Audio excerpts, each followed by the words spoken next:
അയ്യുഹന്നാസ് ഉസീക്കും വയ്യായ അവലംബിത്തക്കുവല്ലാഹ്. അള്ളാഹുവിനെ സൂക്ഷിച്ച് ജീവിതത്തിൽ യഥാവിധി തഖ്വയോടെ സൂക്ഷ്മതയോടുകൂടി ജീവിതം മുമ്പോട്ട് കൊണ്ടുപോകണമേ എന്ന് സ്വന്തത്തെ മറക്കാതെ നിങ്ങൾ ഓരോരുത്തരോടും ഉണർത്തുകയാണ്, വസിയ്യത്ത് ചെയ്യുകയാണ്. മനുഷ്യനെ അള്ളാഹു ഈ ഭൂമി ലോകത്ത് സൃഷ്ടിച്ചപ്പോൾ അതിന്റെ കൂടെ തെറ്റും ശരിയും അവന് വ്യവച്ഛേദിച്ച് മനസ്സിലാക്കാൻ അള്ളാഹു സുബ്ഹാനഹു വ തആല കഴിവ് നൽകിയിട്ടുണ്ട്. നേർവഴി കണ്ടെത്താൻ ഒരുപാട് മാർഗങ്ങൾ, ഒരുപാട് വഴികൾ അല്ലാഹു സുബ്ഹാനഹു വ തആല മുഴുവൻ മനുഷ്യർക്കും പൊതുവായും പ്രത്യേകമായും അല്ലാഹു സുബ്ഹാനഹു വ തആല നൽകുകയുണ്ടായി. വിശുദ്ധ ഖുർആൻ അല്ലാഹുവിന്റെ കലാമാണ്. അല്ലാഹു സുബ്ഹാനഹു വ തആല മനുഷ്യരോട് സംസാരിക്കുന്ന അല്ലാഹുവിന്റെ കലാമാണ്, സംസാരമാണ് വിശുദ്ധ ഖുർആൻ. ആ ഖുർആൻ എല്ലാവർക്കും ഒരുപോലെ വഴി കാണിക്കുന്ന, എല്ലാവർക്കും ഒരുപോലെ വെളിച്ചം വീശുന്ന ഗ്രന്ഥമാണ് വിശുദ്ധ ഖുർആൻ. അതുപോലെ അല്ലാഹു സുബ്ഹാനഹു വ തആല മനുഷ്യരിലേക്ക് ഓരോ കാലഘട്ടത്തിലും അയച്ച പ്രവാചകന്മാർ, ആ പ്രവാചകന്മാരഖിലവും ഈ ലോകത്ത് അല്ലാഹുവിന്റെ വിധികളെ, വിലക്കുകളെ, അല്ലാഹുവിന്റെ കൽപ്പനകളെ, ശാസനകളെ, അനുസരണങ്ങളെ എങ്ങനെ ജീവിതത്തിൽ പകർത്തും എന്ന് മനുഷ്യർക്ക് കൃത്യമായി തങ്ങളുടെ ജീവിതത്തിലൂടെ പഠിപ്പിച്ചു കൊടുത്തിട്ടുണ്ട്. അതും മനുഷ്യർക്ക് പൊതുവിൽ എല്ലാവർക്കും ഒരുപോലെ അല്ലാഹു സുബ്ഹാനഹു വ തആല നേർവഴി കണ്ടെത്താൻ നൽകിയ മാർഗമാണ്. അതുപോലെ തന്നെയാണ് അല്ലാഹു സുബ്ഹാനഹു വ തആല ഓരോ വ്യക്തികൾക്കും പ്രത്യേകമായും ഹിദായത്തിനുള്ള വഴി അല്ലാഹു സുബ്ഹാനഹു വ തആല ഒരുക്കി നൽകിയിട്ടുണ്ട്. നല്ല മാതാപിതാക്കളെ ചില ആളുകൾക്ക് നല്ല ഉപ്പയെയും ഉമ്മയെയും ചെറുപ്പത്തിൽ ലഭിക്കും. അത് അല്ലാഹു പ്രത്യേകമായി ആ മനുഷ്യൻ അല്ലാഹു ഹിദായത്തിന് വഴിയൊരുക്കിയിട്ടുള്ളതാണ്. അതെല്ലാവർക്കും ഒരുപോലെ ലഭിച്ചുകൊള്ളുന്നില്ല, പ്രവാചകന്മാരെ ലഭിച്ചതുപോലെ. അതുപോലെ ഗ്രന്ഥം മനസ്സിലാക്കാനുള്ള പരിശുദ്ധ ഖുർആൻ നൽകിയതുപോലെ പൊതുവിൽ എല്ലാവർക്കും വെളിച്ചം സ്വീകരിക്കാനുള്ള പൊതുമാർഗങ്ങളെ പോലെയല്ല മാതാപിതാക്കൾ. നല്ല ഉപ്പയെയും നല്ല ഉമ്മയെയും ലഭിച്ച മനുഷ്യൻ അല്ലാഹു അയാൾക്ക് പ്രത്യേകമായി നൽകിയ ഒരു കാരുണ്യമാണ്, ഈ ഹിദായത്തിനുള്ള അവസരമാണ് നല്ല മാതാപിതാക്കൾ. അതുപോലെ തന്നെ മറ്റു ചില ആളുകൾക്ക് മതബോധം നൽകുന്ന, പഠിക്കുവാനുള്ള സാഹചര്യങ്ങളായിരിക്കാം അള്ളാഹു നൽകിയിരിക്കുക. ദീന് പഠിക്കുവാനും ദീന് കേൾക്കുവാനുമുള്ള അവസരങ്ങൾ സാർവത്രികമായി അള്ളാഹു ധാരാളം അത്തരം സദസ്സുകളിലേക്ക് അടുപ്പിക്കുകയും അത് പഠിക്കാനുള്ള ഭാഗ്യം അല്ലാഹു സുബ്ഹാനഹു വ തആല നൽകുകയും ചെയ്യും. ഇതും അല്ലാഹു സുബ്ഹാനഹു വ തആല ചില വ്യക്തികൾക്ക് പ്രത്യേകമായി നേർവഴി കാണിക്കാൻ അല്ലാഹു നൽകുന്നതാണ്. അതുപോലെ തന്നെയാണ് സഹോദരങ്ങളെ, ചില വ്യക്തികൾക്ക് അറിവുള്ള വ്യക്തികളുമായി, പണ്ഡിതന്മാരുമായി വലിയ ബന്ധമുണ്ടായിരിക്കും. ആ പണ്ഡിതന്മാരുമായുള്ള ബന്ധമായിരിക്കാം ഒരുപക്ഷെ അയാളുടെ ജീവിതത്തെ മാറ്റിമറിച്ചിരിക്കുക. കുത്തഴിഞ്ഞ ഒരു ജീവിതത്തിൽ നിന്നും ആ മനുഷ്യന്റെ യഥാർത്ഥ ജീവിതത്തിലേക്ക് കരകയറ്റിയത് ഒരുപക്ഷെ ഒരു പണ്ഡിതനുമായുള്ള അടുപ്പമായിരിക്കാം, അല്ലെങ്കിൽ അയാളുമായുള്ള ബന്ധമായിരിക്കാം. ഇങ്ങനെ നോക്കുമ്പോൾ അല്ലാഹു പ്രത്യേകമായി കൊണ്ടും അതുപോലെ തന്നെ പൊതുവായിക്കൊണ്ടും നൽകുന്ന, മനുഷ്യർക്ക് ആകമാനം വെളിച്ചം സ്വീകരിക്കാൻ നൽകുന്ന ചില നിമിത്തങ്ങളുണ്ട്. അതുപോലെ തന്നെ ചില വ്യക്തികൾക്ക് വൈയക്തികമായി, ചില വ്യക്തികൾക്ക് മാത്രമായി അല്ലാഹു സുബ്ഹാനഹു വ തആല നൽകുന്ന വെളിച്ചം സ്വീകരിക്കാൻ, ഹിദായത്ത് സ്വീകരിക്കാൻ അല്ലാഹു നൽകുന്ന വഴികളും നമുക്ക് കാണുവാൻ സാധിക്കും. ചില ആളുകളെ കുറിച്ച് നമ്മൾ പറയാറുണ്ട്, ആ അപകടത്തിനു ശേഷം അയാളുടെ ജീവിതം മാറി, ആ മനുഷ്യൻ നന്നായി, അയാളുടെ തെറ്റായിട്ടുള്ള വഴികളിൽ നിന്നൊക്കെ തിരിച്ചു വന്നു എന്ന് നമ്മൾ ചിലരെ കുറിച്ച് പറയാറുണ്ട്, അല്ലെ? ഒരു സാമ്പത്തികമായ നഷ്ടം കച്ചവടത്തിന് സംഭവിച്ചു, എന്നാൽ അതിനുശേഷം ആ വ്യക്തിയുടെ ജീവിതത്തിൽ വലിയ മാറ്റം വന്നു. നമ്മൾ പറയാറുള്ള വാക്കാണ്, അല്ലെ? അതിനുശേഷമാണ് അയാൾ പള്ളിയിൽ വരാൻ തുടങ്ങിയത്. അയാളുടെ ഗതകാല ജീവിതത്തെ കുറിച്ച് അയാൾ ചിന്തിക്കുവാനും ഒരു തിരിഞ്ഞു നോട്ടം അയാളുടെ ജീവിതത്തിൽ ഉണ്ടായതും ആ ഒരു തകർച്ചയ്ക്ക് ശേഷമാണ് എന്ന് ചിലരെ കുറിച്ചൊക്കെ നമ്മൾ പറയാറുണ്ട്. സഹോദരങ്ങളെ, അവിടെ ആ വ്യക്തിക്ക് തിരിച്ചറിവ് നൽകിയത് ആ വ്യക്തിയുടെ ജീവിതത്തിൽ അല്ലാഹു സുബ്ഹാനഹു വ തആല തിരിച്ച് അയാളെ ഹിദായത്തിലേക്ക് തിരിച്ചു നടത്തിയത് ഒരു സംഭവത്തിലൂടെയാണ്. അയാളുടെ ജീവിതത്തിലുണ്ടായ അയാൾ ഷെറാണെന്ന് കരുതുന്ന, അയാൾ മോശമാണ് എന്ന് കരുതുന്ന, മനസ്സിൽ വിചാരിക്കുന്ന ഒരു സംഭവം അയാളെ ദീനുമായി അടുപ്പിച്ചു, അല്ലാഹു സുബ്ഹാനഹു വ തആലയുമായി അടുപ്പിച്ചു. അത്തരത്തിൽ അല്ലാഹു സുബ്ഹാനഹു വ തആല അങ്ങനെ നോക്കുമ്പോ അല്ലാഹ് മുഴുവൻ മനുഷ്യരിലേക്കും ഒരുപോലെ അല്ലാഹു പൊതുവായി മനുഷ്യർക്ക് നേർവഴി കാണിക്കുവാൻ അല്ലാഹു നൽകിയിട്ടുള്ള ഒന്നാണ് പരിശുദ്ധ റമളാൻ. റമളാൻ മാസം വന്നാൽ ഏതു മനുഷ്യന്റെ ഉള്ളിലും ഒരു നന്മയുടെ ഒരു നറുനിലാവ് അയാളുടെ ഹൃദയത്തിലേക്ക് വന്നു ചേരും. റമളാൻ വന്നു എന്നറിയുന്നതോടുകൂടി എല്ലാ ആളുകൾക്കും മനസ്സിൽ കിട്ടുന്ന ഒരു സമാധാനമുണ്ട്, അല്ലേ? ഒരു വലിയ സമാധാനവും സന്തോഷവും പരിശുദ്ധ റമളാൻ ആഗതമായി എന്ന് കേൾക്കുമ്പോൾ നമ്മുടെ മനസ്സിൽ അനുഭവപ്പെടുന്നു. റമളാനുമായി ബന്ധപ്പെട്ട് അല്ലാഹു സുബ്ഹാനഹു വ തആല നൽകിയ വലിയ കാരുണ്യമാണ്. ചില പണ്ഡിതന്മാരൊക്കെ പറഞ്ഞത്, പൂർവ്വകാലത്തിലുള്ള മുൻപ് കാലഘട്ടത്തിൽ ജീവിച്ച മനുഷ്യർക്ക് അല്ലാഹു സുബ്ഹാനഹു വ തആല വലിയ ആയുസ് നൽകി. നമുക്ക് ചരിത്രത്തിൽ നമുക്കറിയാം, നൂഹ് നബി അലൈഹിസ്സലാത്തു വസ്സലാം 950 പരം വർഷം പ്രബോധനം നടത്തിയിട്ടുണ്ട്. നൂഹ് നബിയുടെ ആയുസ് അതിനു മുകളിലാണ്. നൂഹ് നബി അലൈഹിസ്സലാത്തു വസ്സലാമയുടെ കാലഘട്ടത്തിലുള്ള മനുഷ്യർ 1000 വർഷങ്ങളോളം ജീവിച്ചവരാണ്. എന്നാൽ നമ്മളെ സംബന്ധിച്ചിടത്തോളം അല്ലാഹു സുബ്ഹാനഹു വ തആല നമുക്ക് നൽകിയ ആയുസ് മഹാനായ നബി കരീം സല്ലല്ലാഹു അലൈഹി വസല്ലം തങ്ങൾ പറഞ്ഞതുപോലെ മാബൈന 60 ഇല 70, 60-70കൾക്കിടയിലാണ് എന്റെ ഉമ്മത്തിന്റെ ശരാശരി ആയുസ്. അതിന് മുകളിലേക്ക് ഒരു മനുഷ്യൻ ആയുസ് കിട്ടിക്കഴിഞ്ഞാൽ അവൻ നന്ദി കാണിച്ചോട്ടെ അള്ളാഹുവിനെ. അതിൽ താഴെയായിരിക്കാം ചില ആളുകളുടെ ആയുസ്. ശരാശരി എന്റെ ഉമ്മത്തിലെ ആളുകളുടെ ആയുസ് 60-70കൾക്കിടയിലാണ് പടച്ചോൻ തിരിച്ചു വിളിക്കുക എന്നുള്ള. അപ്പൊ സഹോദരങ്ങളെ, മുൻകാലക്കാരെ തട്ടിച്ചു നോക്കുമ്പോൾ ഈ ആയുസ് നന്നേ കുറവാണ്. 10-1 അംശം, അതിനേക്കാളും ഇരട്ടി ആയുസാണ് മുൻകാലക്കാർക്ക് കിട്ടിയിട്ടുള്ളത്. അല്ലാഹു സുബ്ഹാനഹു വ തആല അതിനു പകരമായി അവസാന കാലഘട്ടക്കാർക്ക് അല്ലാഹു നൽകിയ റഹ്മത്താണ്. അവർ ചെയ്തതിനോട് കിടപിടിക്കാൻ മാത്രം, അവർ ചെയ്ത നന്മകളോട് കിടപിടിക്കാൻ മാത്രം, തത്തുല്യമായ സ്വർഗത്തിൽ വലിയ ഉന്നത ദറജകൾ നേടിയെടുക്കാൻ മാത്രം പര്യാപ്തമായി കൊണ്ടാണ് അല്ലാഹു നമുക്ക് റമളാനിനെ സമ്മാനിച്ചത് എന്നാണ്. ആ റമളാനിലെ 1000 മാസങ്ങളെക്കാളും ഉത്തമമായ, 1000 മാസങ്ങൾ സുഹൃതങ്ങൾ ചെയ്യുന്ന, നന്മകൾ ചെയ്യുന്നതിന് പര്യാപ്തമായ ഒറ്റ രാത്രി, അത് ഒളിപ്പിച്ചു വെച്ച ലൈലത്തുൽ ഖദ്റിനെ അല്ലാഹു സമ്മാനിച്ചത് ഈ മുൻകാലക്കാർക്ക് ലഭിച്ചതുപോലുള്ള ആയുസ്സിന് കിടപിടിക്കാൻ, സ്വർഗീയ ലോകത്ത് അധ്വാനിക്കാൻ അല്ലാഹു നൽകിയ കാരുണ്യമാണ്, കാരുണ്യത്തിന്റെ വസന്തമാണ് റമളാൻ എന്നുള്ളതാണ്.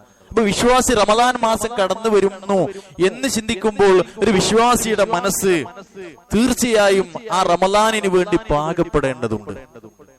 റമളാൻ മാസം കണ്ടു എന്നുള്ള ഒരൊറ്റ അറിയിപ്പിൽ അടിമുടി മാറ്റം വരുത്താൻ നമുക്ക് സാധിക്കൂല, അല്ലേ?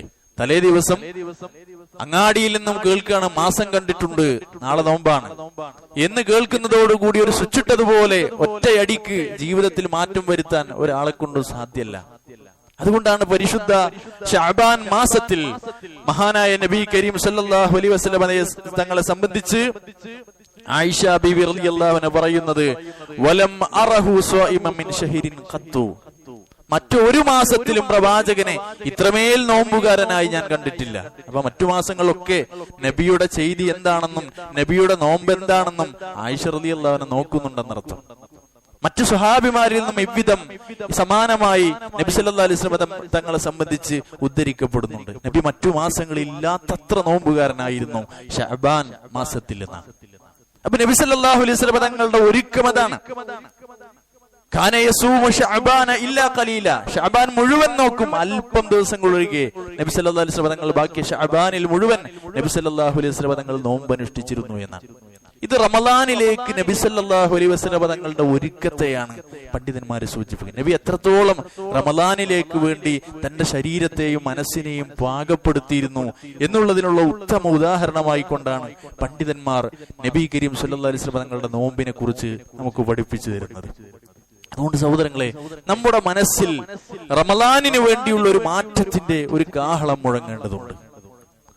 എനിക്ക് മാറാൻ കഴിയുമെന്നും എനിക്ക് റമളാനനുസരിച്ച് എന്റെ മനസ്സിനെയും ശരീരത്തെയും പാകപ്പെടുത്താൻ കഴിയുമെന്നും പടച്ച തമ്പുരാനിലേക്ക് അടുക്കാൻ കഴിയുമെന്നും എന്നൊരു നിശ്ചയദാർഢ്യം, ഒരു നല്ല നിയ്യത്ത് നമ്മൾ ഇപ്പോഴേ നമ്മുടെ മനസ്സിനെ പാകപ്പെടുത്തേണ്ടതുണ്ട് എന്നാണ് നബി സല്ലല്ലാഹു അലൈഹി വസല്ലം തങ്ങൾ പറഞ്ഞല്ലോ, അലാ നിങ്ങൾ അറിയുക, വഇന്ന ഫിൽ ജസദി മുദ്ഗ, നിങ്ങളുടെ ശരീരത്തിൽ ഒരു മാംസകഷ്ണമുണ്ട്, ഇദാ സ്വലഹത് സ്വലഹൽ ജസദു കുല്ലുഹാ, ആ മാംസകഷ്ണം നിങ്ങൾക്ക് നന്നാക്കാൻ സാധിച്ചാൽ നിങ്ങളുടെ ശരീരം മുഴുവൻ നന്നാക്കാൻ സാധിക്കും.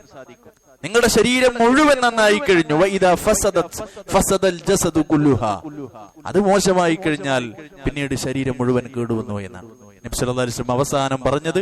അലാ വഹിയൽ ഖൽബ്, ഹൃദയമാണത്.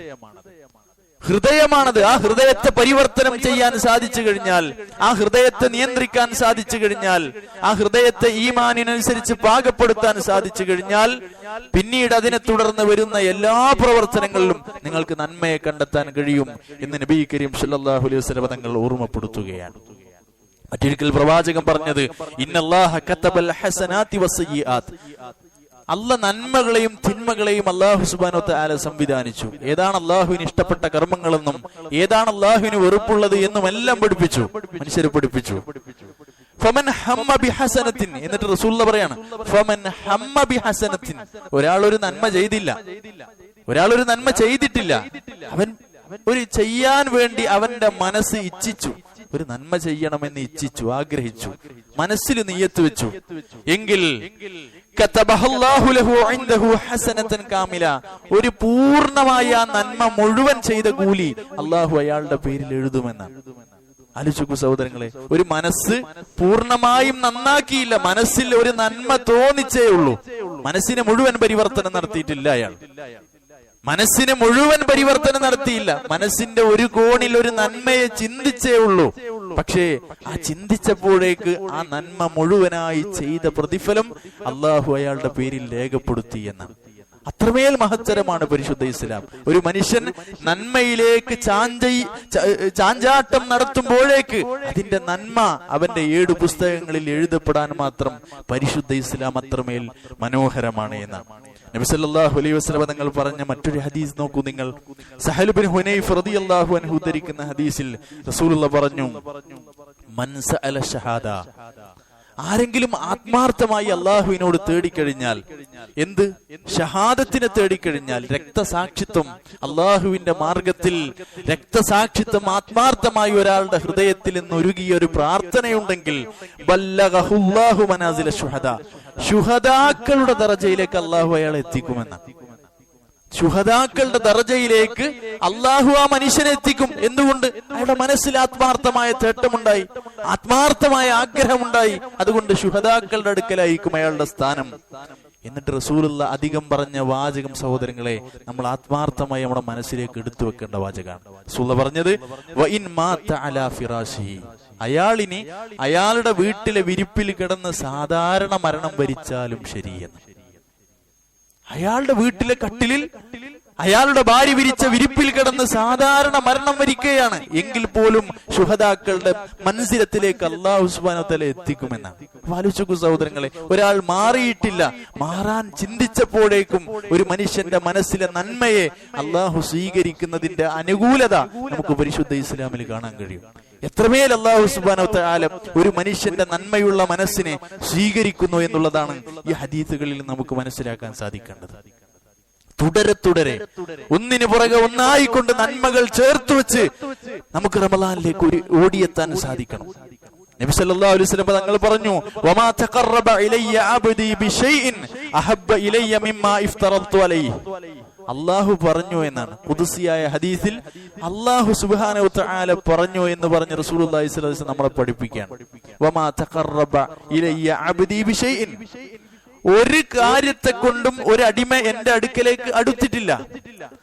മിമ്മ അഹബ്ബ ഇലയ്യ മിമ്മാ ഇഫ്തറത്തു അലൈഹി, ഫറലായി ഞാൻ നിർബന്ധമായി അനുഷ്ഠിക്കണം എന്ന് പഠിപ്പിച്ച കാര്യം ചെയ്തു കഴിഞ്ഞാൽ അതാണ് ഏറ്റവും അല്ലാഹുവിലേക്ക് അടുപ്പിക്കുന്ന കാര്യം. ആദ്യം ഫറലുകൾ വളരെയധികം തികവോടുകൂടി ചെയ്യുക, ഫറലായ കാര്യങ്ങൾ ഒന്നാമതായി ഒന്നാം സ്ഥാനത്ത് അതിന്റെ പൂർണ്ണതയിൽ എത്തിക്കുക. അതാണ് അള്ളാഹുവിലേക്ക് അടുക്കാനുള്ള ഏറ്റവും ആദ്യത്തെ മാർഗമായി പഠിപ്പിക്കുന്നത്.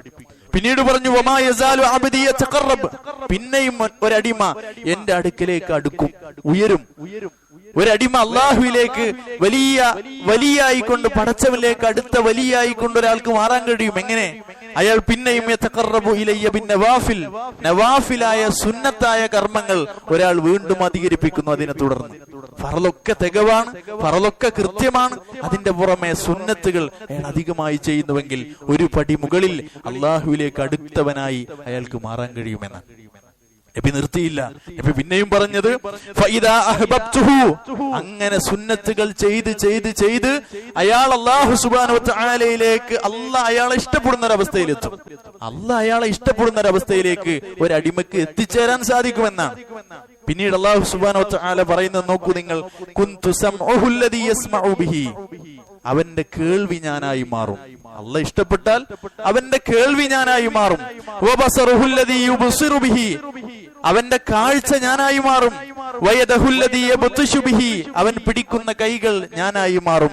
വരിജ്ലുഹു അല്ലദീ യംശി ബിഹാ, അവൻ നടന്നു പോകുന്ന കാലുകൾ ഞാനായി മാറും എന്ന് നബി സല്ലല്ലാഹു അലൈഹി വസല്ലം തങ്ങൾ പറയാണ്. അതിന്റെ അർത്ഥം ഒരു അടിമയുടെ ശരീരം അള്ളാഹുവിൽ ലയിക്കുമെന്നല്ല. സൂഫികൾ അങ്ങനെയാണ് പറയാറുള്ളത്. ഈ ഹദീസിനെ എടുത്തു വെച്ചിട്ട് അള്ളാഹുവിലേക്ക് നന്മ ചെയ്ത് ചെയ്ത് ചെയ്ത് ഒരു വലിയ അള്ളയായി മാറുമെന്നാണ് ഈ ഹദീസിനെ തെറ്റിദ്ധരിച്ച് വ്യാഖ്യാനിച്ച് സൂഫികൾ പറയാറുള്ളത്. അങ്ങനെ അള്ളാഹുവിലേക്ക് കണ്ട് ലയിച്ചു കഴിഞ്ഞാൽ പിന്നെ അയാൾക്ക് തക്ലീഫ് ബാധകല്ല, അയാൾ മതനിയമം ബാധകമാകുന്ന അവസ്ഥയിൽ നിന്ന് വിട്ടുമടന്നു. അതാണ് വലിയന് പിന്നെ വീഡിയോ വലിക്കാൻ പറ്റുന്നത്. അതാണ് വലിയന് റമളാൻ മാസത്തിൽ ഭക്ഷണം കഴിക്കാൻ പറ്റുന്നത്. എന്തുകൊണ്ടാ? അയാൾ വിലായത്തിന്റെ പദവി വിട്ടുകടന്നു എന്നാണ്. അങ്ങനെ ഈ ഹദീസിനെ തെറ്റിദ്ധരിപ്പിക്കാറുണ്ട്. യഥാർത്ഥത്തിൽ പണ്ഡിതന്മാർ, ഈ ഹദീസിനെ വിശദീകരിച്ച പണ്ഡിതന്മാർ എന്താണ് സൂചിപ്പിച്ചത്? അല്ലാഹു സുബ്ഹാനഹു വ തആല അവന്റെ കാഴ്ച അല്ലാഹുവായി മാറുമെന്ന് പറഞ്ഞാൽ അല്ലാഹ്ക്ക് ഇഷ്ടമില്ലാത്ത ഒരു കാഴ്ചയും അയാൾ കാണൂല. അള്ളാന്റെ ഇഷ്ടത്തിനനുസരിച്ചായിരിക്കും അയാളുടെ കണ്ണുകൾ. അള്ളാഹുവിന്റെ ഇഷ്ടത്തിനനുസരിച്ചല്ലാതെ അയാളുടെ കാതുകൾ കേൾക്കുകയില്ല. അള്ളാഹ് ഇഷ്ടപ്പെട്ട ഒരു മാർഗത്തിലേക്കല്ലാതെ അവന്റെ കാലുകൾ നടന്ന് ചലിക്കുകയില്ല. അള്ളാഹ് ഇഷ്ടപ്പെട്ട വഴികളിലേക്കല്ലാതെ അവന്റെ കൈകൾ കടന്നു പോവുകയില്ല എന്നാണ്. അത്രത്തേക്ക് അള്ളാഹുവിലേക്കുള്ള ഇഷ്ടത്തിലേക്ക് ഒരു വ്യക്തിക്ക് മാറാൻ കഴിയുമെന്നാണ്. അതാണ് വലിയ. അള്ളാഹിനെ ഏറ്റവും കൂടുതൽ നന്നായി അറിയുകയും മനസ്സിലാക്കുകയും ചെയ്യുന്നവനാണ് വലിയ. വലിയ എന്ന വാക്കിന്റെ അർത്ഥം അള്ളാഹുവിലേക്ക് അടുത്തവൻ എന്നാണ്. അള്ളാഹിന്റെ സാമീപ്യം ആരാധന കർമ്മങ്ങളിലൂടെ, നല്ല മനസ്സിലൂടെ, നല്ല ജീവിതത്തിലൂടെ പടച്ചവനിലേക്ക് അടുത്തവൻ എന്നാണ് ആ വാക്കിന്റെ അർത്ഥം. അല്ലെ സഹോദരങ്ങളെ, അങ്ങനെ ഒരു വ്യക്തിക്ക് മാറാൻ സാധിക്കണം. നബി സല്ലല്ലാഹു അലൈഹി വസല്ലം തങ്ങൾ അവസാനം പറഞ്ഞു വഇൻ സഅലനി, ആ സ്ഥാനത്തേക്ക് ഒരാൾ എത്തിക്കഴിഞ്ഞാൽ, അങ്ങനെ ആരാധനകൾ എടുത്ത് പടച്ചവന്റെ ഇഷ്ടം നേടുന്ന ഒരു തലത്തിലേക്ക് ഈമാൻ വളർന്ന് നിലനിന്നു കഴിഞ്ഞാൽ, വഇൻ സഅലനി, അവൻ എന്നോട് ചോദിച്ചാൽ ലഉതിയന്നഹു, അവന് നൽകുക തന്നെ ചെയ്യും. വലഇൻ ഇസ്തആദനി ലഉഈദന്നഹു, അവൻ എന്നോട് കാവലിനെ ചോദിച്ചാൽ, ശരണം തേടിയാൽ, സംരക്ഷണം ചോദിച്ചാൽ, ഞാൻ ആ കാവൽ, ആ സംരക്ഷണം, ആ ശരണം അവന് നൽകുക തന്നെ ചെയ്യും. പ്രാർത്ഥിച്ചാൽ അള്ളാഹ് അപ്പടി സ്വീകരിക്കും. അങ്ങനത്തെ ദർജയിലേക്ക് ഒരു മുഅ്മിന്, വിശ്വാസിക്ക് ഉയരാൻ സാധിക്കുന്ന ആരാധന കർമ്മങ്ങളിലൂടെ മാത്രമാണ് സഹോദരങ്ങളെ ഒരു വ്യക്തിക്ക് അള്ളാഹുവിലേക്ക് അടുക്കാൻ കഴിയൂ. ഏറ്റവും ആദ്യമായി ഫർളുകളിൽ നമ്മൾ ശ്രദ്ധ പുലർത്തണം. ഇനി അങ്ങോട്ടുള്ള റമളാനിലേക്ക് അടുക്കും തോറും ഫർള് നിസ്കാരങ്ങൾ ഒരിക്കലും നഷ്ടപ്പെടാത്തൊരവസ്ഥയിലേക്ക് നമുക്ക് എത്തിപ്പെടാൻ സാധിക്കണം. ഓരോ ദിനങ്ങളിലും ഫർളായ കാര്യങ്ങൾ എപ്പോഴും എന്ന പോലെ തന്നെ റമളാനിലേക്ക് കടക്കുമ്പോൾ വിശേഷിച്ചും ഒരു മാറ്റത്തിലേക്ക് നമ്മുടെ മനസ്സ് പാകപ്പെടേണ്ടതുണ്ട്. നബി സല്ലല്ലാഹു അലൈഹി വസല്ലം തങ്ങൾ പറഞ്ഞു, രാത്രി നിസ്കാരത്തെ കുറിച്ച് റസൂലുള്ളാഹി പറയാണ്, രാത്രി നിസ്കരിക്കുന്ന മനുഷ്യനെ കുറിച്ച് റസൂലുള്ളാഹി പറയാണ്, അലൈക്കും ബി ഖിയാമിൽ ലൈൽ, നിങ്ങൾ രാത്രിയിൽ എഴുന്നേറ്റ് നമസ്കരിക്കണം. ഫഇന്നഹു ദഅബു സ്വാലിഹീന ഖബ്ലക്കും, നിങ്ങൾക്ക് മുമ്പുള്ള ആളുകളുടെ ചര്യയാണത്. അഥവാ മുഹമ്മദ് നബിയുടെ കാലത്തുള്ള മുമ്പുള്ള ആളുകൾക്ക് രാത്രി നമസ്കാരം, നബി സല്ലല്ലാഹു അലൈഹി വസല്ലം തങ്ങളെ സംബന്ധിച്ചിടത്തോളം രാത്രി നിസ്കാരം നിർബന്ധമായിരുന്നു. റസൂലുള്ളാഹി സ്വല്ലല്ലാഹു അലൈഹി വസല്ലം നിസ്കരിക്കാത്ത ഒരു സമയം ഉണ്ടായിട്ടില്ല. റസൂലുള്ളാഹിക്ക് നിർബന്ധമായിരുന്നു രാത്രി നമസ്കാരം. അതുപോലെ റസൂലുള്ളാഹി സ്വല്ലല്ലാഹു അലൈഹി വസല്ലം പറഞ്ഞു, വഖുർബത്തുൻ ഇലല്ലാഹ്, അല്ലാഹുവിലേക്ക് അടുക്കാനുള്ള ഏറ്റവും വലിയൊരു വഴിയാണ്. കാരണം അത് വളരെ രഹസ്യ സ്വഭാവമുള്ള ഒരു കർമ്മമാണ്. ആരും അയാളെ കാണുന്നില്ല, ആരും അയാളെ പ്രചോദിപ്പിക്കുന്നില്ല. അത് ചെയ്യാതിരിക്കാനുള്ള സാഹചര്യങ്ങളാണ് അയാൾക്ക് കൂടുതൽ. ഉറക്കമുണ്ട്, ശാരീരികമായ ആവശ്യതകളുണ്ട്, ഇതിലെല്ലാം വിട്ടുമാറി പൂർണ്ണമായും റിയായിൽ നിന്നും മറ്റുള്ളവരുടെ കാഴ്ചയിൽ നിന്നും വിട്ടു നിൽക്കുന്ന ഒരു കർമ്മമാണ് രാത്രി നിസ്കാരം. ഒരാളും അയാളെ പ്രചോദിപ്പിക്കുന്നില്ല, കാണുന്നില്ല. എന്നാൽ അതിന് വിഘാതം നടക്കുന്ന വിലങ്ങ് തടികൾ ഒരുപാടുണ്ട് താനും. അതിനൊക്കെ വകഞ്ഞു മാറ്റി അയാൾ എഴുന്നേറ്റ് നിസ്കരിക്കുകയാണെങ്കിൽ അത് അയാളുടെ ഇഖ്ലാസ് കൊണ്ട് മാത്രമാണ്. അതിന് അല്ലാഹു സുബ്ഹാനഹു വ തആല നൽകുന്ന പ്രതിഫലം എന്താ? പാപങ്ങളിൽ നിന്ന് രാത്രി നിസ്കാരം മനുഷ്യനെ തടയുമെന്നാണ്. പാപങ്ങൾ ചെയ്യുന്നതിൽ നിന്ന് രാത്രി നമസ്കാരം ആ വ്യക്തിയെ തടയും. തിന്മകൾ അല്ലാഹു പുറത്തു നൽകും.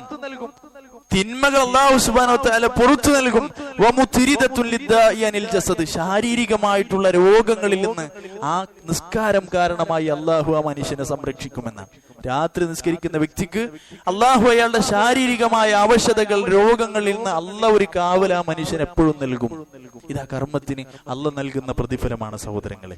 അതുകൊണ്ട് നമ്മൾ അമലുകൾ അല്ലാഹുവിലേക്ക് ധാരാളമായി കൊണ്ട് ചെയ്തുകൊണ്ട് റബ്ബിലേക്ക് അടുക്കുവാൻ നമ്മൾ തയ്യാറാവുക.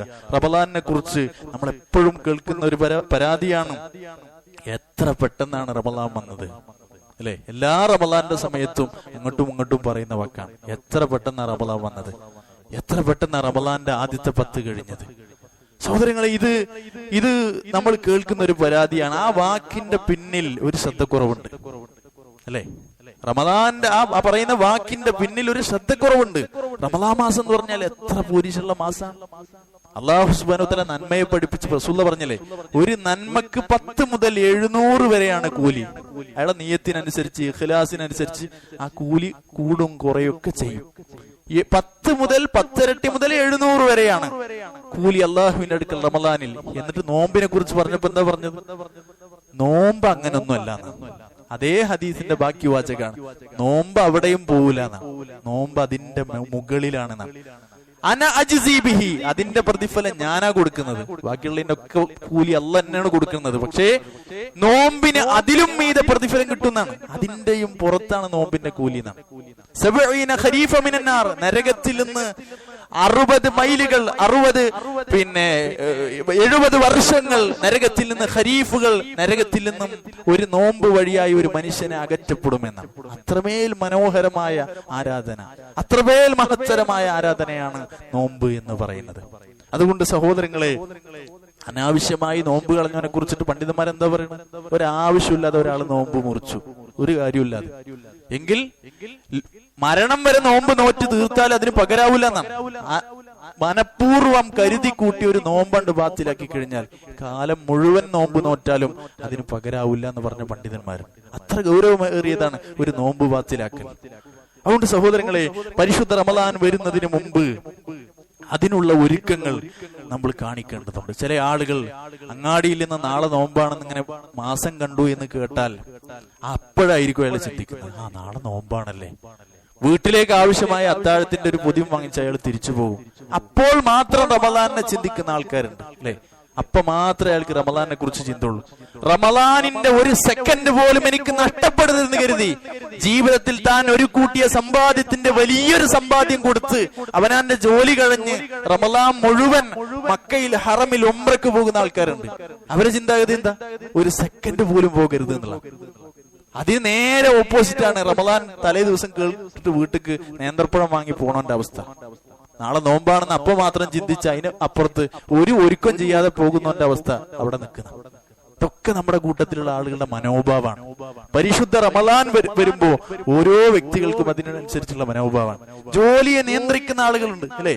അതിന്റെ പേരിൽ കുറച്ച് പണം നഷ്ടപ്പെട്ടാൽ നഷ്ടപ്പെട്ടോട്ടെ, എങ്കിൽ പോലും അവനാന്റെ ജോലി നിയന്ത്രിച്ച് കൂടുതൽ ആരാധന കർമ്മങ്ങൾക്ക് വേണ്ടി സജീവമാകുകയും താൻ പോകുന്ന ജോലിക്കനുസരിച്ച് പള്ളി തേടി മനസ്സിൽ കാലേ കണക്ക് കൂട്ടി ജമാഅത്തിന്റെ സമയങ്ങൾ കൃത്യമാക്കി വെച്ച് ജമാഅത്ത് നഷ്ടപ്പെടുത്താതെ നോക്കുന്ന ആളുകളില്ലേ? അതൊക്കെ ഓരോ വ്യക്തികളുടെ മനോഭാവങ്ങളാണ്. ഈ റമളാനെ എങ്ങനെ സ്വീകരിക്കണം എന്നുള്ളിടത്ത് ഓരോ ആളുകളുടെയും മനോഭാവങ്ങളാണ്. അതുകൊണ്ട് സഹോദരങ്ങളെ, റമളാൻ മാസത്തെ കുറിച്ച് വളരെ കൃത്യമായി വലിയൊരു പ്ലാന് നമ്മുടെ മനസ്സിൽ വേണമെന്നില്ല. റമളാൻ മാസത്തിൽ ഏറ്റവും കൂടുതൽ നമ്മൾ വരുത്തേണ്ട മാറ്റം മൊബൈലിന്റെ ഉപയോഗമാണ്. മൊബൈലിന്റെ ഉപയോഗം നമ്മൾ നിയന്ത്രിച്ചില്ലെങ്കിൽ, അത് നമ്മുടെ വിഷയത്തിൽ മാത്രമല്ല, നമ്മുടെ വീട്ടിലുള്ള കുട്ടികളുടെ വിഷയത്തിൽ. ശനി ഞായർ ദിവസങ്ങളിൽ, സ്കൂളില്ലാത്ത ദിവസങ്ങളിൽ മക്കൾ മൊബൈലിൽ ഇരുന്നാൽ രാവിലെ തൊട്ട് വൈകുന്നേരം വരെ കണ്ടാൽ തീരാത്തത്ര റീലുകൾ മൊബൈലുകളിൽ കുത്തിക്കയറ്റി വെച്ചിട്ടുണ്ട്. ഒരു കാലത്തും തീരാത്ത, കണ്ടത് തിരിച്ചു വരാത്തത്രോളം റീലുകൾ അവർ കണ്ടു തീർക്കുന്നുണ്ട് ഒരൊറ്റ ഇരുത്തത്തിൽ, സമയം പോകുന്നത് പോലും അറിയാത്ത രൂപത്തിൽ. അതുകൊണ്ട് മൊബൈലിന്റെ ഉപയോഗം ശക്തമായി നമ്മൾ നിയന്ത്രിക്കേണ്ടതുണ്ട്. അനാവശ്യമായ ആപ്പുകൾ അത് അൺഇൻസ്റ്റാൾ ചെയ്ത് കളയണം. നമ്മുടെ മൊബൈലിൽ ഖുർആൻ പാരായണത്തിന്റെ ഒരു ആപ്പ് ഇല്ലെങ്കിൽ അത് ഡൗൺലോഡ് ചെയ്ത് അത് കേൾക്കാനുള്ളൊരു സംവിധാനം, ഖുർആൻ ഓതാനുള്ള ഒരു സംവിധാനമൊക്കെ നമ്മുടെ മൊബൈലിൽ നമ്മൾ ഉണ്ടാക്കി വെക്കേണ്ടതുണ്ട് സഹോദരൻ. അങ്ങനെ നന്മകളുടെ വഴികളിലേക്ക് നമ്മൾ അടുക്കേണ്ടതുണ്ട്. അതുപോലെ പലപ്പോഴും ഇന്നത്തെ ഒരു കാലഘട്ടത്തിൽ നന്മകൾ എല്ലാത്തിനെയും പരിഹസിക്കുകയും ട്രോളുകയും ചെയ്യുന്ന ഒരു കാലഘട്ടമാണ്. നോമ്പ് മുറിക്കുന്നത് അതൊരു തമാശ, നോമ്പിന്റെ കാലത്ത് ആ നോമ്പിന്റെ പവിത്രതയെ ഹനിക്കുന്നത് അതൊരു ട്രോള്, അതൊരു തമാശ, നോമ്പ് നോക്കാതിരിക്കുന്നത് അതൊരു തമാശ. ഇതിനൊക്കെയും ലൈക്ക് കൊടുക്കുന്നതും കമന്റ് വാരി വിതറുന്ന ഒക്കെ നമ്മളാണ്. ഇതിനെയൊക്കെ ഉത്തേജനം കൊടുക്കുന്നത് നമ്മളാണ്. അതുകൊണ്ട് അവനവൻ വിശ്വസിക്കുന്ന ദീനിനെ, അതിനെ പരിഹസിക്കുമ്പോൾ ഒരു പ്രയാസം ഒരു ദീനുള്ള വ്യക്തിയെ സംബന്ധിച്ചിടത്തോളം വേണം. ഒരു ഈമാനുള്ള വ്യക്തിക്ക് മനസ്സിൽ ഒരു പ്രയാസം വേണം. അല്ലാതെ അതിനൊക്കെ സപ്പോർട്ട് ചെയ്ത് കൊടുത്തിട്ട് എല്ലാത്തിനും തമാശവൽക്കരിക്കുന്ന ഒരവസ്ഥയിലേക്ക് നമ്മൾ കടന്നുപോയിക്കൂടാ എന്നുള്ളതാണ്. അതുകൊണ്ട് സഹോദരങ്ങളെ, ആ ഒരു ചിന്താഗതി നമുക്ക് എപ്പോഴും വേണം. പരലോക ശിക്ഷയെ കുറിച്ച് അല്ലാഹു സുബ്ഹാനഹു വ തആല പറഞ്ഞു നോക്കൂ നിങ്ങൾ. ആകാശഭൂമികളുടെ റബ്ബ് തന്നെ സത്യം. അള്ളയാണ് പറയണത്. അള്ള പറയാണ് ആകാശഭൂമികളുടെ റബ്ബ് തന്നെ സത്യം. അള്ള പറയാണ് ഇന്നഹു ലഹഖുൻ മിസ്ല മാ അന്നകും തൻതിഖൂൻ. നരകത്തെ കുറിച്ച് പറഞ്ഞ, പരലോകത്തെ ശിക്ഷനെ കുറിച്ച് പറഞ്ഞ വാചകമാണ്. ഇതിന്റെ വിശദീകരണത്തിൽ നമുക്കത് കാണാൻ കഴിയും. സൂറത്ത് ദാരിയാത്തിലെ വചനാണ്. അള്ളാഹ് പറയുന്നത് വഇന്നഹു ലഹഖുൻ മിസ്ല മാ അന്നകും തൻതിഖൂൻ. നിങ്ങൾ സംസാരിക്കുന്നില്ലേ? നിങ്ങൾ സംസാരിക്കുന്നു എന്നത് നിങ്ങൾക്ക് എത്ര ഉറപ്പാണ്? ആ ഉറപ്പ് പോലെ അതിശക്തമായ ഉറപ്പാണ് നിങ്ങൾ ശിക്ഷിക്കപ്പെടുമെന്നുള്ളത്, നിങ്ങൾ നരകത്തെ കാണുമെന്നുള്ളത്, നിങ്ങൾ അവിടെ യാതനകൾ അനുഭവിക്കുമെന്നുള്ളത്, നിങ്ങളുടെ ദുനിയാവിന്റെ ജീവിതത്തിൽ നിങ്ങൾ കടന്നുപോയ സുഖങ്ങളെ കുറിച്ച് പരലോകത്ത് ചോദ്യം ചെയ്യപ്പെടുമെന്നുള്ളത് നിങ്ങളുടെ നാവ് പൊക്കി സംസാരിക്കുന്നത് പോലെ അത്ര ഉറപ്പുള്ള കാര്യമാണ് എന്ന് വിശുദ്ധ ഖുർആൻ താക്കീത് ചെയ്യുകയാണ്. അതുകൊണ്ട് സഹോദരങ്ങളെ, നമ്മളെ സംബന്ധിച്ചിടത്തോളം ആ ലോകത്തെ കുറിച്ചുള്ള കൃത്യമായ ഒരു ചിത്രം റസൂലുള്ളാഹി നൽകിയിട്ടുണ്ട്. ആ ലോകത്തിലേക്ക് വേണ്ടി ഒരുങ്ങാനുള്ള അവസരങ്ങളാണ് പരിശുദ്ധ റമളാനും അനുബന്ധ മാസങ്ങളുമെല്ലാം. അതുകൊണ്ട് തന്നെ നമ്മുടെ ജീവിതത്തിൽ ആ നിലക്കുള്ള ഒരു മാറ്റം നമ്മൾ പ്രത്യേകമായി ശ്രദ്ധിച്ച് അതിനുവേണ്ടി ഒരുങ്ങുക. റമളാൻ മാസത്തെ വളരെ ക്രിയാത്മകമായി ഉപയോഗപ്പെടുത്തുന്ന ആളുകളിൽ, സജ്ജനങ്ങളിൽ അല്ലാഹു സുബ്ഹാനഹു വ തആല നമ്മെ ഏവരെയും ഉൾപ്പെടുത്തി അനുഗ്രഹിക്കുമാറാകട്ടെ. അൽഹംദുലില്ലാഹി റബ്ബിൽ ആലമീൻ والعاقبة للمتقين ولا عدوان إلا على الظالمين ونصلي ونسلم على خاتم الأنبياء والمرسلين ومن تبعهم بإحسان إلى يوم الدين أما بعد أيها الناس أوصيكم وإياي ثانيا بتقوى الله. അള്ളാഹുവിനെ സൂക്ഷിച്ച് ജീവിക്കണമെന്ന് രണ്ടാമതൊരിക്കൽ കൂടി വസിയ്യത്ത് ചെയ്യുകയാണ്, ഉപദേശിക്കുകയാണ്. പറഞ്ഞു വന്നത് റമളാനിലേക്ക് മാനസികമായി നല്ല നിയത്തുകളോട് കൂടി ഒരു ഒരുക്കം നമ്മുടെ ഭാഗത്ത് നിന്ന് വേണം എന്നുള്ളതിനെ സംബന്ധിച്ചാണ്. നമ്മുടെ നാട്ടിൽ ഷഅബാൻ 15 ബറാഅത്ത് നോമ്പ് കേൾക്കാത്തൊരൊറ്റ മനുഷ്യൻ പോലും ഉണ്ടാവില്ല. ബറാഅത്ത് നോമ്പ് ഷഅബാനിന്റെ പകുതിയിൽ അത് വലിയൊരു സുന്നത്തായിട്ടാണ് ആളുകൾ കരുതുന്നത്. ആളുകൾ ചോദിക്കാറുണ്ട്, നാളെ ബറാഅത്തിന്റെ നോമ്പാണ്, എന്താണ് ലീവൊന്നും എടുക്കണില്ലേ? ആളുകൾ അങ്ങോട്ടും ഇങ്ങോട്ടും ചോദിക്കും. സത്യത്തിൽ ആലോചിച്ച് നോക്കൂ സഹോദരങ്ങളെ, റസൂലുള്ളാഹി സ്വല്ലല്ലാഹു അലൈഹി വസല്ലം തങ്ങൾ അത് എടുത്തിട്ടുണ്ടോ? നബി സല്ലല്ലാഹു അലൈഹി വസല്ലം തങ്ങളോ നബിയുടെ സ്വഹാബിമാരോ, അവസാനത്തെ സ്വഹാബി മരിക്കുന്നത് ഹിജ്റ 100 ചില്ലറ വർഷത്തിലാണ്. ഇവരുടെ ജീവിതത്തിൽ ഒരിക്കൽ പോലും ഷഅബാൻ 15 ബറാഅത്ത് നോമ്പ് അവരാരും എടുത്തിട്ടില്ല. പണ്ഡിതന്മാർക്കിടയിലുള്ള ചർച്ച തന്നെ ഉള്ളത് സാധാരണഗതിയിൽ അയ്യാമുൽ ബീദിന്റെ വെളുത്ത വാവിന്റെ 12, 13 ആ നിലക്ക് തുടർന്ന് വരുന്ന നിലക്കുള്ള ഒരു മനുഷ്യൻ നോമ്പെടുക്കുന്നു, തിങ്കൾ വ്യാഴത്തിന്റെ നോമ്പെടുക്കുന്നു, ആ കണക്കിൽ ആ ദിവസം ഒരാൾ നോമ്പെടുക്കുന്നു എങ്കിൽ അങ്ങനെ എടുക്കാമെന്നല്ലാതെ ബറാഅത്ത് നോമ്പ് എന്ന് പറഞ്ഞ് പ്രത്യേകിച്ച് യാതൊരു നോമ്പ് അത് അടിസ്ഥാനമല്ല എന്നാണ്. ആ വിഷയത്തിൽ വന്ന ഹദീസുകളൊക്കെ ദുർബലമാണ്, ദഈഫായ ഹദീസാണ്, ദുർബലമായ. ഒരു വേള ആ ഹദീസിന്റെ സനദിൽ വന്ന വ്യക്തി ഹദീസുകൾ, കള്ള ഹദീസുകൾ കെട്ടിച്ചമച്ച് സ്വയം ഹദീസ് നിർമ്മിച്ച് പറയുന്ന വ്യക്തിയാണ് എന്ന് ഇമാം അഹ്മദ് ബിൻ ഹംബൽ റഹ്മത്തുള്ളാഹി അലൈഹി പോലും പറഞ്ഞിട്ടുണ്ട്. ഷാഫിഈ പണ്ഡിതനായ അബൂ ഷാമ അദ്ദേഹത്തിന്റെ അൽ ബാഇസ് അലാ ഇൻകാരിൽ ബിദ്അഇ വൽ ഹവാദിസ്, പുത്തനാചാരങ്ങളെ കുറിച്ച് അതിനെ എതിർക്കാൻ വേണ്ടി അദ്ദേഹം എഴുതിയ ഗ്രന്ഥമാണ്. ആ ഗ്രന്ഥത്തിൽ അദ്ദേഹം ശഅബാനുമായി ബന്ധപ്പെട്ട് ശഅബാൻ 15 നോമ്പോ നിസ്കാരമോ, ഒരു കാലഘട്ടത്തിൽ നിസ്കാരമായിരുന്നു, ഇന്ന് ആളുകൾക്കൊന്നും അത് പരിചയമില്ല. 1000 റക്അത്ത് നിസ്കാരം ഇതുമായി ബന്ധപ്പെട്ട് നിലവിലുണ്ടായിരുന്നു. അതിശക്തമായി പണ്ഡിതന്മാർ അതിനെ എതിർത്തിട്ടാണ് ആ നിസ്കാരം സമൂഹത്തിൽ നിന്ന് ഒഴിവായി പോയത്, അപ്രത്യക്ഷമായി പോയത്. നോമ്പ് ഇന്നും നിലനിൽക്കുന്നു. അതുമായി ബന്ധപ്പെട്ട് യാതൊരു നിലക്കും ഒരു ഹദീസും സ്ഥിരപ്പെട്ടു വന്നിട്ടില്ല എന്ന് ശാഫിഈ പണ്ഡിതന്മാർ പോലും. ഇബ്നു ഹജർ അൽ ഹൈതമി അദ്ദേഹം റഹ്മത്തുള്ളാഹി പറയാണ്, വഅമ്മാ സൗമ യൗമിഹാ, ആ ശഅബാൻ 15 നോമ്പെടുക്കുക എന്നുള്ളത് ഫഹുവ സുന്നത്തു മിൻ ഹൈസു കൗനുഹു ഫഹുവ സുന്നത്തും, അത് സുന്നത്താണ്, മിൻ കൗനുഹു മിൻ ജുംലത്തിൽ അയ്യാമുൽ ബീദ്, അയ്യാമുൽ ബീദിന്റെ വെളുത്തവാവിന്റെ നിലക്ക് ഒരാൾ നോക്കുകയാണെങ്കിൽ ആ കൂട്ടത്തിൽ അങ്ങനെ നോക്കുക എന്നുള്ളതല്ലാതെ അതിന് പ്രത്യേകിച്ചിട്ടുള്ള ഒരു നോമ്പ് അത് ഇല്ല തന്നെ. ലാ ഹൈസു മിൻ ഖുസൂസിഹി, അതിന് പ്രത്യേകമായി ഖാസായ നിലക്ക് ഒരു പ്രത്യേകത കൽപ്പിച്ചുകൊണ്ടുള്ള ഒരു നോമ്പില്ല. വൽ ഹദീസുൽ മദ്കൂറു അൻ ഇബ്നു മാജയിൽ നിന്ന് വന്ന ആ വിഷയത്തിൽ വന്ന ഹദീസ് ദഈഫുൻ, അത് ദുർബലമായി. മൗലൂആയ റിപ്പോർട്ടുകൾ ആ വിഷയത്തിലുണ്ട്, കെട്ടിച്ചമച്ച് സ്വന്തമായി പറഞ്ഞ ഹദീസുകൾ. അപ്പൊ ആ അടിസ്ഥാനത്തെ ദീന് എന്ന് പറഞ്ഞാൽ അതിന് കൃത്യമായ പ്രമാണങ്ങളുടെ പിൻബലം വേണം. നബി സല്ലല്ലാഹു അലൈഹി വസല്ലം ജീവിതകാലത്ത് അറിഞ്ഞിട്ട് പോലും ഇല്ലാത്ത നോമ്പ്, ലക്ഷക്കണക്കിന് സ്വഹാബിമാർ അവരുടെ ജീവിതത്തിൽ അവർ കണ്ടിട്ട് പോലും ഇല്ലാത്ത നോമ്പ് ഏതോ കാലത്ത് പിന്നീട് വന്നത് ആളുകൾക്കിടയിൽ പ്രസിദ്ധി നേടി എന്നുള്ളത് കൊണ്ട് നമ്മൾ നോക്കേണ്ടതില്ല. പല ആളുകളും അതിനെ വിമർശനാത്മകമായി ഇടയിൽ നിൽക്കുന്ന ഒരു ബൈനഹുമ കളിക്കുന്ന ടീമൊക്കെ ചോദിക്കാറുള്ളത്, നിങ്ങൾ എന്തിനാണ് എതിർക്കുന്നത്? നോക്കുന്ന ഒരു നോട്ടോട്ടെ ഒരു നന്മയല്ലേ, നിങ്ങൾ എന്തിനാ നന്മ മുടക്കുന്നത് എന്ന് ചോദിക്കാറുണ്ട്. സഹോദരങ്ങളെ, അങ്ങനെ നന്മയല്ലാത്ത എന്ത് വിധത്താണ് ഇസ്ലാമിൽ ഉണ്ടാവുക? ഇസ്ലാമിൽ നന്മയല്ലാത്ത ഏതെങ്കിലും ഒരു പുത്തൻ ആചാരം നിങ്ങൾക്ക് കാണിക്കാൻ കഴിയോ? ഒരു ദിക്റില്ലാത്ത, ഒരു ദുആ ഇല്ലാത്ത, ഒരു ഖുർആൻ പാരായണം ഇല്ലാത്ത ഏതെങ്കിലും ഒരു പുത്തൻ ആചാരം ബിദ്അത്ത് ഉണ്ടാവോ? എല്ലാം ഒരു നന്മ ഇടകലർന്നിട്ടുണ്ടാവൂലേ? എന്നതുകൊണ്ട് അത് ഇസ്ലാമിന്റെ പ്രമാണമാവൂല. ദീൻ എന്ന് പറഞ്ഞാൽ മഖാല അല്ലാഹു മഖാല റസൂലുള്ളാഹ്, അല്ലാഹു റസൂലും പറഞ്ഞ അവിടെ നിൽക്കണം നമ്മൾ. പുത്തൻ ആചാരം ബിദ്അത്ത് എന്ന് പറഞ്ഞാൽ അതിന്റെ ഡെഫിനിഷൻ എന്താ? ദീനല്ലാത്തത് ദീനായിക്കൊണ്ട് ആചരിക്കുക. നബി പഠിപ്പിക്കാത്ത ദീനല്ലാത്തത് ദീനായി ആചരിക്കലാണ്. നോക്കൂ നിങ്ങൾ, നബി സല്ലല്ലാഹു അലൈഹി വസല്ലം തങ്ങളുടെ മരണം കഴിഞ്ഞ് അള്ളാഹുവിന്റെ റസൂലിന്റെ പള്ളിയിൽ കുറച്ച് ആളുകൾ വന്നിട്ട് കൂട്ടം കൂടിയിട്ട് ഇങ്ങനെ ഇരിക്കുകയാണ്. നാലാള് ഇങ്ങനെ വട്ടം ചേർന്നിരുന്ന് ഒരു നേതാവ് അവരോട് പറയും, നിങ്ങൾ തക്ബീർ ചൊല്ലൂ. അപ്പൊ കൂട്ടത്തിലുണ്ടായിരുന്ന എല്ലാ ആൾക്കാരും തക്ബീർ ചൊല്ലും. ഒരു കല്ല് ആ കുഴിയിലേക്ക്, അവര് വട്ടം ചേർന്നിരിക്കുന്ന കുഴിയിലേക്ക് ഒരു കല്ലെടുത്തിടും.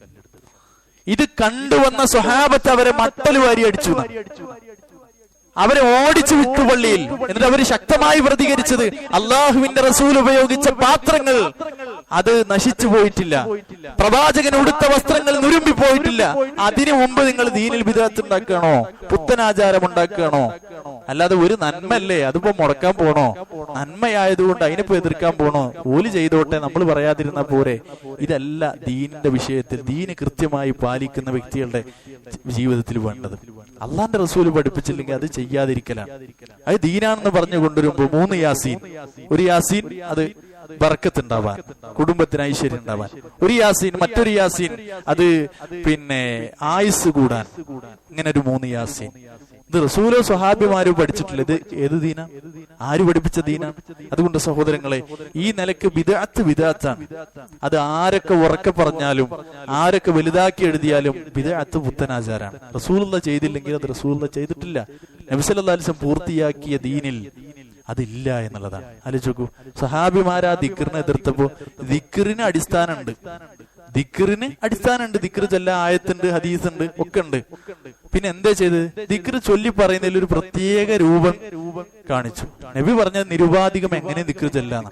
പക്ഷെ അതിന് അവര് പ്രത്യേക ഒരു രൂപവും ശൈലിയും ഭാവവും ഉണ്ടാക്കി. അപ്പൊ വിദഅത്തായി.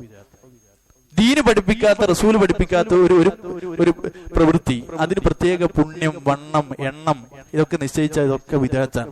ദീന് കാണാത്ത ഒരു പ്രത്യേകത ഒരു ദിവസത്തിന് കാണുക, പ്രത്യേകത ഒരു നോമ്പിന് കാണുക, ഇതൊക്കെ വിദഅത്താണ്. അതുകൊണ്ട് സഹോദരങ്ങളെ, ആ നിലക്ക് അവനാൻ പഠിച്ച മതത്തെ ഇത് പലപ്പോഴും നിഷ്പക്ഷരായി നിൽക്കുന്ന ആളുകൾ ഇതിന്റെ ഒരു കാലത്തും ഇതിന്റെ ഹക്കും ബാത്തിലും വേറിട്ട് പഠിക്കൂല. ആളുകൾക്കിടയിൽ ചെറുതായി പോകും എന്നുള്ളത് കൊണ്ട് ബിദഅത്ത് അതിനെതിരെ മൗനം പാലിച്ച് നിൽക്കലാണ് പലപ്പോഴും. സഹോദരങ്ങൾ, ഹൗലുൽ കൗസറിന്റെ വെള്ളം പോലും കുടിക്കാൻ കിട്ടാത്ത ഒരു കർമ്മമാണ് ബിദഅത്ത്. ആട്ടിപ്പറഞ്ഞേക്ക് റസൂലുള്ളാഹി. അതുകൊണ്ട് നമ്മളെ സംബന്ധിച്ചിടത്തോളം ബിദഅത്തുകളെ ബിദഅത്തുകളായി കാണണം. അത് ജീവിതത്തിൽ നിന്ന് വിട്ടൊഴിഞ്ഞ് ഒഴിവാക്കണം. നബി പഠിപ്പിച്ചു കൊടുത്താണ് ദീനുള്ളത് എന്ന് തിരിച്ചറിയുക.